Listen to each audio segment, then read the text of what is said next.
मैं हूं आपके साथ सोनिया चौहान। उत्तराखंड की खबरों में आप सभी का स्वागत है। रुक करते हैं खबरों की ओर। सिख धर्म के 10वें गुरु गोविंद सिंह के 397वें प्रकाश पर्व पर शहर में नगर कीर्तन बहुत ही धूमधाम के साथ निकाला गया।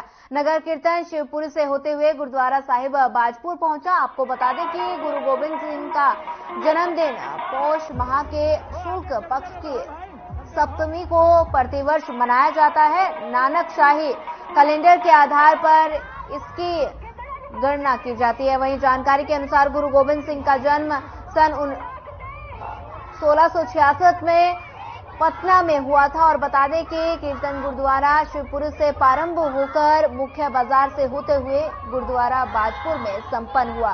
जुलूस में सबसे आगे हरि सिंह अखाड़ा के सदस्यों द्वारा दिखाए गए प्राचीन युद्ध कला, उनके अदम्य साहस और कर्तव्यों ने सबको आश्चर्यचकित कर दिया। और इसमें सिखी चोला पहने छोटे बच्चों के साहसिक प्रदर्शन ने गुरु के चारों ओर साहबजादों की याद दिला दी। नगर कीर्तन के आगे सड़क पर पानी का छिड़काव करती गाड़ी, उनके बाद भारी संख्या में पुरुष और महिलाएं, बच्चे हाथों में झाड़ू लिए सफाई करते नंगे पैर चल रहे थे। लगभग 2 किलोमीटर लंबे जुलूस में विभिन्न रंग बिरंगी ड्रेस में स्कूली बच्चों और अनेक झांकियां आकर्षण का केंद्र रही।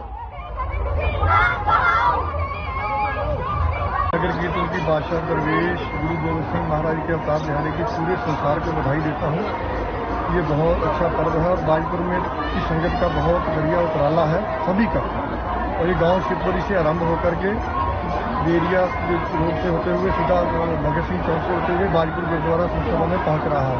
थोड़ी देर तक पहुंच जाएगा। तो ये नगर कीर्तन में पूरी संगत ने, पूरे इलाके में तन मन धन से पूरा काफी दिनों से लगे हुए हैं, सेवा भावना से, जो सफाई करके और सब जो आपने देखा होगा लंगर लगे हुए हैं, फ्रूटों के लंगर हैं, दूध के लंगर हैं। जगह जगह पे लोगों ने अपना श्रद्धा भावना प्रकट की है गुरु गोविंद सिंह के प्रति, जो हमारी बनती है। तो इसलिए मैं सभी बधाई के पात्र हैं। मैं आपको भी और सभी को गुरु गोविंद सिंह के अवतार दिहाड़े की बहुत बहुत बधाई देता हूँ।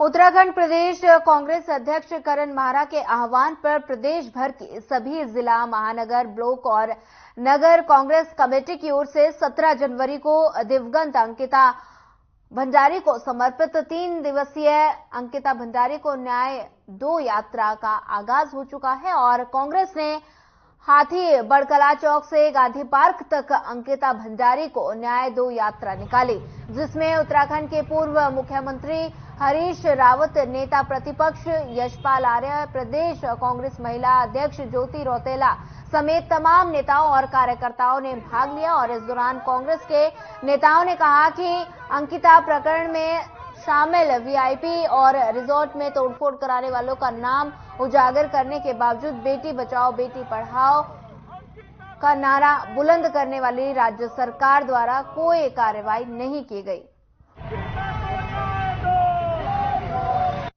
उसकी हत्या हो जाती है, हत्या कर दी जाती है। और जो रिसोर्ट मालिक है वह एक वीआईपी को स्पेशल ट्रीटमेंट देने के लिए बाध्य करता है, उसको मजबूर किया जाता है। लेकिन जब वो इनकार कर देती है तो उसकी हत्या कर दी जाती है। और आज तक उस जो वीआईपी है, जो सुबुगाहट है, वो शीर्ष पद पर आसीन भारतीय जनता पार्टी का नेता है। हम चाहते हैं कि अंकिता को न्याय मिले, इंसाफ मिले और वो चेहरा बेनकाब हो। और ये लड़ाई हमारी बदस्तूर जारी रहेगी जब तक इंसाफ नहीं मिल जाता। अंकिता को जो नैतिकता की बात करती है, जो चरित्र की बात करती है, जो मातृशक्ति की बात करती है भारतीय जनता पार्टी, उसका असली चेहरा बेनकाब हो चुका है। जनता समझ चुकी है इनकी कथनी और कथनी में कितना अंतर है और मातृशक्ति के साथ इनका किस तरह का व्यवहार होता है, किस तरह से उनके प्रति सम्मान है, ये जाहिर हो चुका है। अंकिता सहित उन सब बेटियों को समर्पित है जो शोषण का शिकार हो रही हैं, जिनके ऊपर अन्याय हो और जो बलात्कार का शिकार हुई। और इसमें 2 बातें मैं विशेष तौर पर कहना चाहता हूं। साक्ष्य के दौरान कोर्ट में एक गवाह ने कहा है कि बुलडोजर चलाने का आदेश उसको किसने दिया। वंसरा रिजॉर्ट में बुलडोजर चलाने का मतलब है कोई साक्ष्य नष्ट करना चाहता था। हत्या के साक्ष्यों को नष्ट करना अपने आप में एक बड़ा भारी आपराधिक कृत्य है। तो ऐसा आपराधिक कृत्य करने वाले लोगों को, जिनके नाम कोर्ट के सामने लिए गए हैं, उनके खिलाफ एफआईआर दर्ज होनी चाहिए और एडिशनल चार्जशीट दायर करके उनको कोर्ट में ट्रायल के लिए पेश किया जाना चाहिए। अंकिता ने अपने बयान में कहा था, जो अपने आप में बड़ा भारी साक्ष्य है, कि एक वीआईपी आ रहा है कल और उसको विशेष सेवा देने के लिए मेरे ऊपर दबाव डाला जाता है और उसके बाद उसकी हत्या हो जाती है। तो अब अंकिता के माता पिता ने उस वीआईपी का नाम लिया, वो कितना ही बड़ा व्यक्ति क्यों नहीं है, उसके खिलाफ जांच होनी चाहिए। इसलिए पहला काम धामी सरकार को करना चाहिए, उस वीआईपी के खिलाफ एफआईआर दर्ज करें और जांच करें, और जांच के बाद तथ्य सामने आ जाएंगे। यदि वो अपराधी होगा तो कोर्ट में चार्जशीट दायर होगी, यदि नहीं होगा तो तथ्यों से देश को समझा देंगे, प्रदेश को समझा देंगे कि वो वीआईपी वो नहीं है, कोई और है, और जो भी वीआईपी है उसको सामने लाना भी सरकार का कर्तव्य है। और यदि सरकार उसके खिलाफ एफआईआर दर्ज नहीं करती है उस वीआईपी के, तो ये समझा जाएगा कि एक वीआईपी है जिसका सत्ता के साथ सीधा संबंध है और जिसको बचाने के लिए हम ही सरकार सारी कोशिश। भाजपा के जो संगठन मंत्री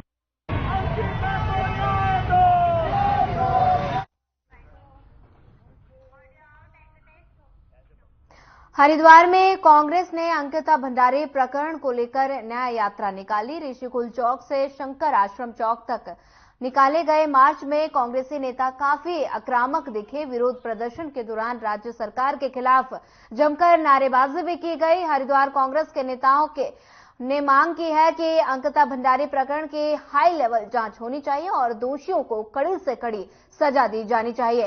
कांग्रेस नेताओं ने कथित वीआईपी का नाम उजागर करने की मांग भी की और साथ ही चेतावनी दी कि जब तक अंकिता भंडारी को न्याय नहीं मिलेगा, कांग्रेस सड़कों पर उतरकर आवाज उठाती रहेगी।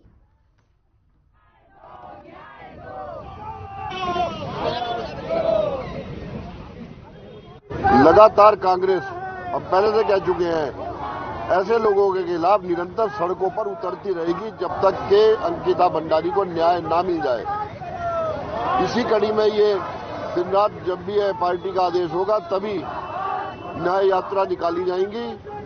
कांग्रेस शांत बैठने वाली नहीं है। वीआईपी की बात कर रहे हैं, खुद वीआईपी का नाम क्यों नहीं उजागर कर रहे हैं? इसकी सीबीआई जांच करे, चाहे कोई भी जांच करे, चाहे हाईकोर्ट के न्यायाधीश से जांच कराई जाए। जब तक ये बिल्कुल फेयर जांच नहीं होगी तब तक कांग्रेस सड़कों पर ही रहेगी।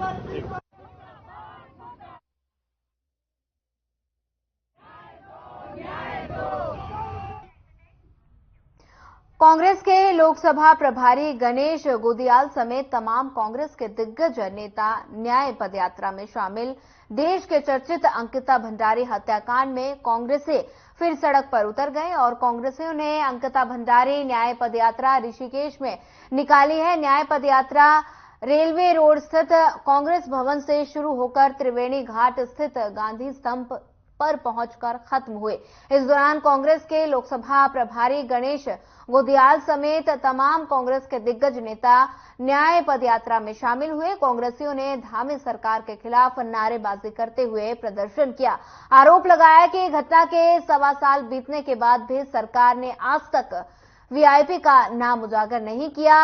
अंकिता भंडारी की हत्या करने वाले आरोपियों की कार्रवाई भी कोर्ट में सरकार धीमी गति से चला रही है।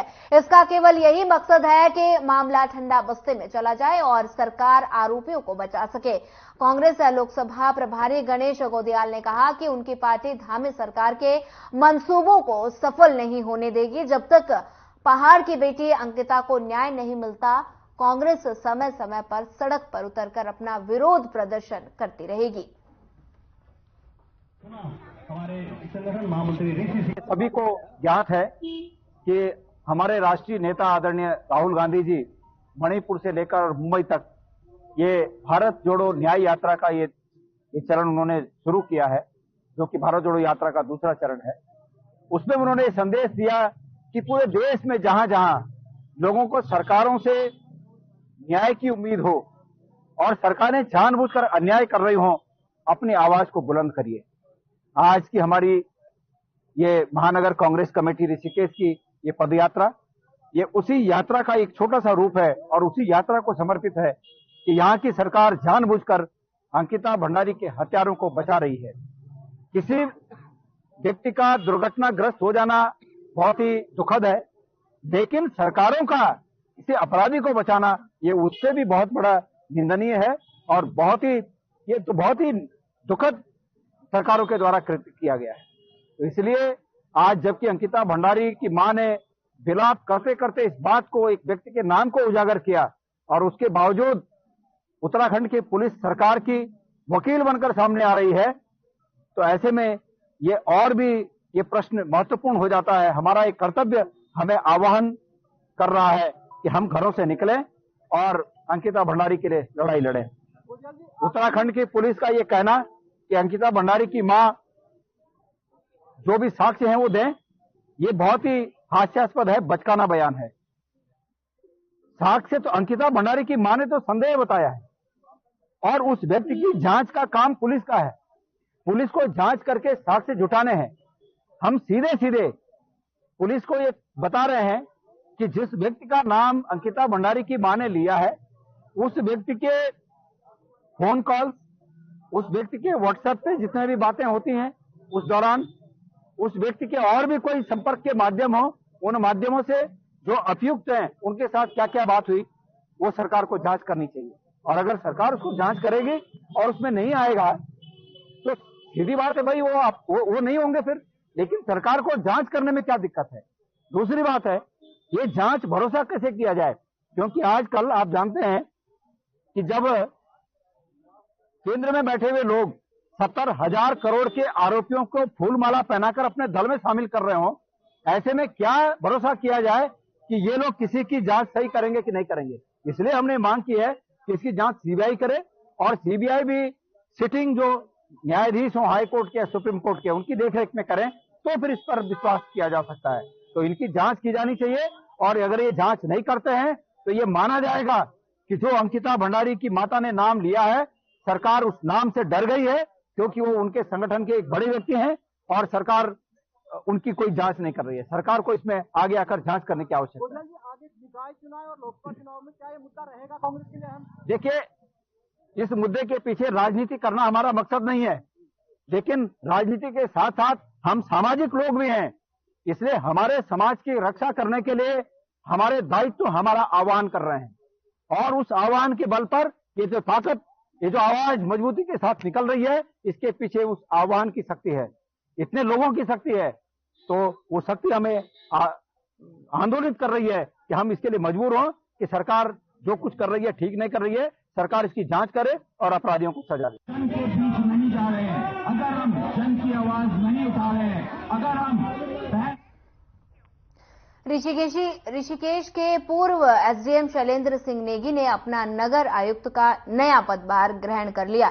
पदभार ग्रहण करने के बाद शैलेंद्र सिंह नेगी पहली बार मीडिया से रूबरू हुए। उन्होंने शहर के विकास को लेकर अपनी प्राथमिकताओं के बारे में मीडिया के साथ खुलकर बातचीत की। शैलेंद्र सिंह नेगी ने बताया कि शहर में सफाई व्यवस्था को बेहतर बनाना उनकी पहली प्राथमिकता में शामिल है, क्योंकि इस वर्ष देश में नगर निगम ऋषिकेश के स्वच्छता को लेकर रैंकिंग कम हुई है और इसके अलावा नगर निगम के इनकम को कैसे बढ़ाया जाए, इस पर भी अधिकारियों के साथ विचार किया है। और बता दें कि शहर में ट्रेंचिंग ग्राउंड के नगर निगम के स्वामित्व वाली भूमियों पर पार्किंग की व्यवस्था करना भी उन्होंने अपने प्राथमिकता में शामिल किया है।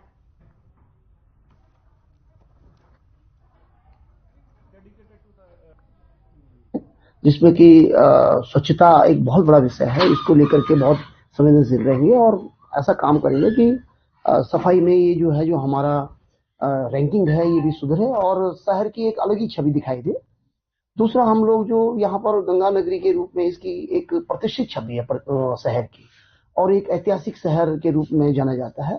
इसका गौरव लौटाने के लिए क्या क्या कर सकते हैं, स्थानीय लोगों से बातचीत करके हम लोग अब एक कार्य योजना बनाएंगे और इसमें जितने भी मतलब पर्यटन को बढ़ावा देने के लिए शहर की पार्कों को, मैदानों को, यहाँ पर पार्किंग की व्यवस्था हो गई और जो है एक तरीके से शहर के किनारे जो प्लांटेशन है वो है, आय वृद्धि करने का हम सब इन बातों पर काम करेंगे और जो जो मुद्दे यहाँ पर अभी रह गए हैं, जो टास्क हमारे कंप्लीट नहीं हैं, जिनमें कि अभी हमको यहाँ पर ट्रेंचिंग ग्राउंड का काम करना है, हमें यहाँ पर कुछ सिटी पार्क टाइप का भी हमको डेवलप करना है, तो इन पर मेरा फोकस रहेगा।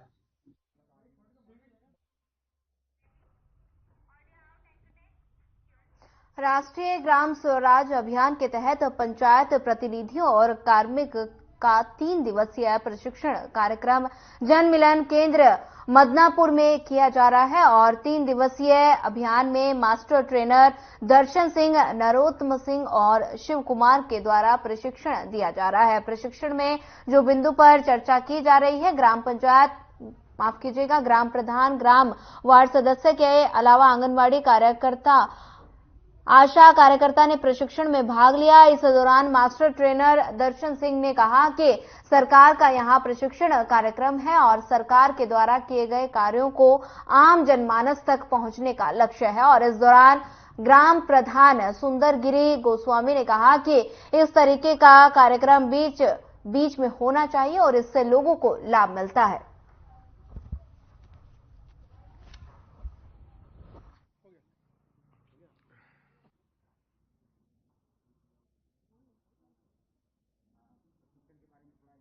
पंचायती राज विभाग की ओर से ये जो आज 3 दिवसीय शिविर लगाया गया है, इसमें हमारे ग्राम प्रधान और बीडीसी मेंबर और हमारे ग्राम पंचायत के वार्ड सदस्य हो गए और आशा, आंगनबाड़ी सभी को बुलाया गया है। उनको 3 दिन की विधिवत जो है उनको प्रशिक्षण दिया गया है और इससे ये लाभान्वित होंगे और आशा करता हूँ कि जो इनको आज पूरे ट्रेनिंग दी गई है, ये अपने गांव में जाके इस चीज को सबको बताएंगे और सारी ग्रामवासी इससे लाभान्वित होंगे। ठीक हो।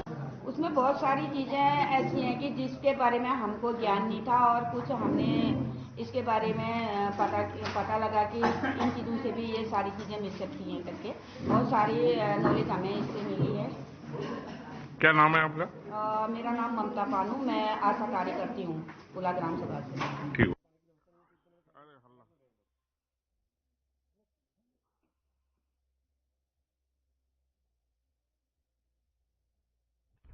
जनपद टिहरी के मुनिकेरेती थाना क्षेत्र अंतर्गत जमोला गांव में 63 वर्षीय बुजुर्ग ज्ञान सिंह की हत्या करने के मामले में पुलिस ने उनके छोटे भाई गोविंद सिंह को गिरफ्तार किया है। गोविंद सिंह को पुलिस ने कोर्ट के आदेश पर जेल पहुंचा दिया है। पुलिस का दावा है कि ज्ञान सिंह शराब के नशे में गोविंद सिंह के साथ गाली गलौज करता था, इसलिए गुस्से में आकर गोविंद सिंह ने अपने भाई ज्ञान सिंह को घर में अकेला पाकर धारदार हथियार से उसकी हत्या कर दी।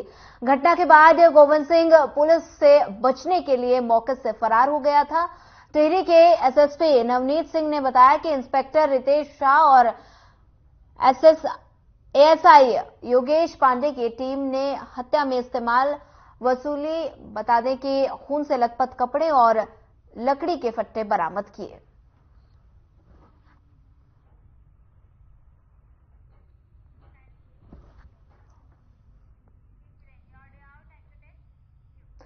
तेरह जनवरी की शाम पुलिस को रायपुर थाना क्षेत्र के थाना रोड बड़ा पुल के पास एक महिला घायल अवस्था में मिली। वहीं बता दें मौके पर पहुंची रायपुर पुलिस ने बेहोश महिला को अस्पताल पहुंचाया था, जिसके सिर पर चोट के निशान थे। वहीं महिला की पहचान के लिए उसकी फोटो और वीडियो सोशल मीडिया पर वायरल की गई।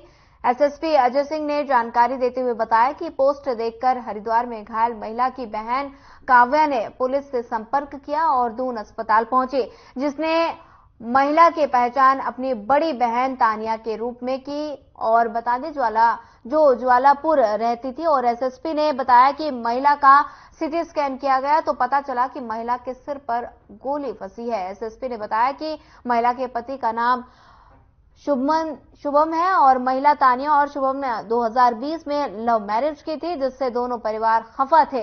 पुलिस ने कहा कि फिलहाल मामले की जांच की जा रही है। 13 तारीख को शाम को रायपुर के एक पुल के नीचे एक अज्ञात महिला बेहोशी हालत में मिली थी, जो इंजर्ड थी, जिसके सर से खून बह रहा था, क्योंकि वहाँ पत्थर भी नीचे पुल के नीचे पड़े थे, तो संभवतः ऐसा प्रतीत हुआ कि उसके गिरने के कारण वहाँ पत्थरों से चोट लगने के कारण इंजर्ड हुई है। उसको तत्काल पुलिस द्वारा सूचना पर अस्पताल में एडमिट कराया गया था, लेकिन उपचार के दौरान डॉक्टर को लगा कि इसके ब्रेन में, सर के अंदर कहीं कोई चीज फंसी हुई। एक्सरे के बाद पता चली। इसके बाद सीटी स्कैन कराया गया। सीटी स्कैन के बाद पता चला कि उसके अंदर हेड के अंदर एक बुलेट फंसी हुई है। क्योंकि मामला गंभीर था, महिला अभी होश में नहीं आई थी, उसको फेसबुक और अन्य सोशल मीडिया प्लेटफॉर्म्स के थ्रू प्रचार प्रसार किया गया। तब पता हुआ कि ये महिला का नाम तान्या है, जो ज्वालापुर की रहने वाली है। उसकी सिस्टर जब थाने पर आई तो उसके द्वारा बताया गया कि इसकी शादी 2020 में सोनीपत में हुई थी और उनके हस्बैंड का नाम शुभम है। और तब से ये लोग, क्योंकि घर वालों की मर्जी के विरुद्ध शादी हुई थी, तो अलग रह रहे थे और इसकी जानकारी नहीं वो किस स्थान पर रह रहे थे। और 2 माह पूर्व ही उसकी बहन, जो विक्टिम है, जो घायल है, उसकी बहन की बात हुई थी। तब भी कोई ऐसी बात उसने नहीं बताई थी, क्योंकि अभी उसका पति का भी पता नहीं चल पाया है। और जो भी हमने जानकारी सोनीपत से करी तो पता चला कि उनका जो महिला के ससुर और उनके घर वालों में भी कोई डिस्प्यूट चल रही थी, लेकिन वो भी बहुत स्पष्ट नहीं है। और उनके ससुर भी कभी 2-3 महीने से, 2-2.5 महीने से गायब है। ये सभी परिस्थितियां काफी संदेहास्पद और वो लगी है। महिला को लगातार मॉनिटरिंग में रखा गया, पुलिस बल लगाया गया है कि अगर वो होश में आती है तो उसके थ्रू जो भी जानकारी होती है उसका स्टेटमेंट ले लिया जाए। लेकिन फिर भी सीसीटीवी फुटेज और अन्य माध्यमों से क्या घटनाक्रम रहा, किसके द्वारा ये घटना कारित की गई, उसकी तलाश अभी भी की जा रही है। राजधानी देहरादून के ग्रामीण क्षेत्रों में बढ़ते गुलदार की दहशत अब शहरों में भी दिखाई दे रही है। ठंड और कोहरे के मौसम में गुलदार शहर की ओर रुख कर रहे हैं। बात करें राजधानी देहरादून की तो बीते कुछ दिनों में गुलदार के हमले के कई मामले सामने आ चुके हैं। बीते रविवार को भी देहरादून के कैनोल रोड के पास गुलदार ने एक 12 साल के बच्चे पर जानलेवा हमला कर दिया था, जिसके बाद घायल बच्चे का दून हॉस्पिटल में इलाज जारी था। और इसी बीच अच्छी खबर यह है कि डॉक्टरों ने घायल बच्चे की सफल सर्जरी की है और बच्चा रिकवर भी हो गया है। खतरनाक था, जिसने सेकंड वेव में बहुत ही डैमेज किया। हाँ देखिए, बहुत छोटा बच्चा था, वो अपने दोस्तों के साथ पिकनिक पे गया था, तो वहाँ गुलदार पीछे से हमला करते हैं, तो उसने उसके सिर को पकड़ा, जिसमें पीछे की जो हमारे स्कैल्प बोलते हैं, जो पीछे के हिस्से के बाल हैं, उसको उतार कर ले गया वो। और साथ में उसकी जांघ में भी पंजा मारा होगा उसने, तो अपने 2-3 घाव एक जांघ में भी हैं। तो अभी बच्चे की हिम्मत ये है कि बच्चा बिल्कुल सर्वाइव कर रहा है और बच्चा हमारे डॉक्टर शिवम डांग हैं, जो प्लास्टिक सर्जन है, उनके अंडर केयर में है वो। और उसकी कल एक सर्जरी करी गई है, जिसमें जो गंदे टिश्यू हैं उनको काट कर निकाला जाता है और एक जांघ से स्किन ग्राफ्टिंग लेकर उसमें वो ऊपर स्कैल्प की जगह ग्राफ्टिंग भी की गई है। तो उम्मीद है कि वो 7-8 दिन के अंदर ग्राफ्ट पकड़ लेगा और वहाँ ग्रोथ होनी शुरू हो जाएगी। और बच्चा बिल्कुल स्टेबल है, थोड़ा दर्द जरूर है, लेकिन उसकी दवाई दी जा रही है। बच्चा ठीक ठाक खा पी रहा है, तो यहाँ पर पूरी सुविधाएं उसके लिए उपलब्ध है। चलिए बढ़ते हैं अगली खबर की ओर। अगली खबर उधम सिंह नगर के जसपुर क्षेत्र में अपर जिलाधिकारी के नेतृत्व में राजस्व विभाग और स्वास्थ्य विभाग के संयुक्त टीम ने अस्पतालों पर छापेमारी की। हॉस्पिटलों में अनियमितता मिलने के बाद भी उन्हें सील करने की कार्रवाई की गई। वहीं प्रशासन की छापेमारी से क्षेत्र में हड़कंप मच गया। जय भारत सिंह ने बताया कि एसएस जच्चा बच्चा अस्पताल और दूसरा भारत नर्सिंग होम, इन दिनों अस्पताल के बारे में सूचना मिल रही थी कि ये अवैध रूप से चल रहे हैं, जिसके बाद दोनों जगहों पर संयुक्त टीम ने छापेमारी की। वहीं मौके से कोई रजिस्ट्रेशन नहीं मिला और साथ में कई अनियमितता मिलने पर उन्हें सील कर दिया गया।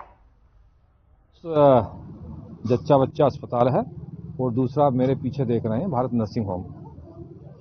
तो इन दोनों अस्पताल के बारे में सूचना मिली थी कि ये अवैध रूप से चल रहे हैं और इनका रजिस्ट्रेशन नहीं है। यद्यपि एसएस हॉस्पिटल वाला के पास रजिस्ट्रेशन, अस्थायी रजिस्ट्रेशन था, लेकिन जब उसकी चेकिंग की गई तो वहाँ कोई डॉक्टर नहीं पाया गया। जो उसके अपने आप को ऑनर कह रहे थे, मालिक कह रहे थे, उनके द्वारा बताया गया कि डॉक्टर जो पिछले 1 महीने से नहीं आए हैं। और वहाँ पर जिन भी डॉक्टर के नाम लिखे थे उनसे संबंधित वो कोई भी ओपीडी का रिकॉर्ड नहीं दिखा पाए। यहाँ तक कि जो अपने आप को डॉक्टर नाम उन्होंने बताया था कुछ अपना, और आगे उन्होंने डॉक्टर इरशाद डॉक्टर शाहनवाज थे और उनके आगे लिखा हुआ था एमडी।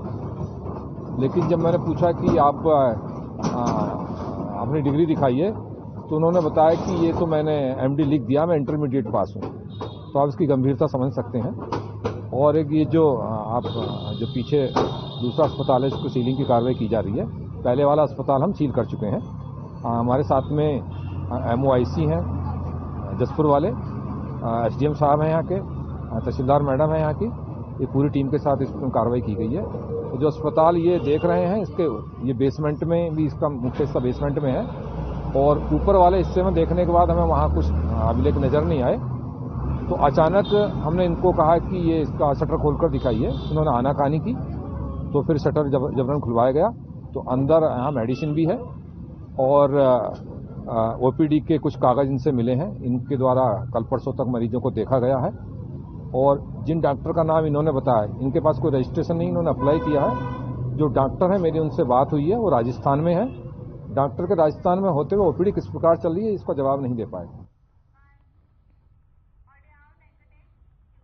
वरिष्ठ भाजपा नेता और राम भक्त भारत भूषण चुग का 22 जनवरी को अयोध्या में होने वाली प्राण प्रतिष्ठा समारोह को लेकर पूजा सामग्री और कैलेंडर वितरण करने का अभियान लगातार जारी है। इस भीषण सर्दी में संजय नगर खेड़ा पहुंचे। हिंदू समाज के लिए बड़े सौभाग्य का विषय है कि 22 जनवरी को भगवान श्री राम अपने महल में पधार रहे हैं। जब हम बच्चों की शादी करते हैं तो घरवाली और ससुराल वाले पूछते हैं कि हमारे लड़के का दामाद का घर कब होगा। तो सीता माता का परिवार भी पूछता था कि कब राम जी अपने घर में आएंगे। छोटे से टेंट में रह रहे थे वो 500 सालों से। एक जो ढांचा था विवादित, उसको गिराकर तो आज सुप्रीम कोर्ट के आदेश से और हमारे यशस्वी प्रधानमंत्री नरेंद्र मोदी जी के सानिध्य में, योगी आदित्यनाथ जी के सानिध्य में और राष्ट्रीय स्वयंसेवक संघ के आदरणीय सरसंघचालक मोहन भागवत जी के सानिध्य में और हमारे युवा मुख्यमंत्री पुष्कर सिंह धामी जी के सानिध्य में हम लोग घर घर जाकर ये कैलेंडर बांट रहे हैं, दिए बांट रहे हैं, ताकि कोई भी परिवार, ये देखो आप दिया है, इसमें तेल है, बाती है, माचिस है और ये कैलेंडर है, ताकि कोई भी घर अछूता न रहे, सब लोग दिवाली मनाएं।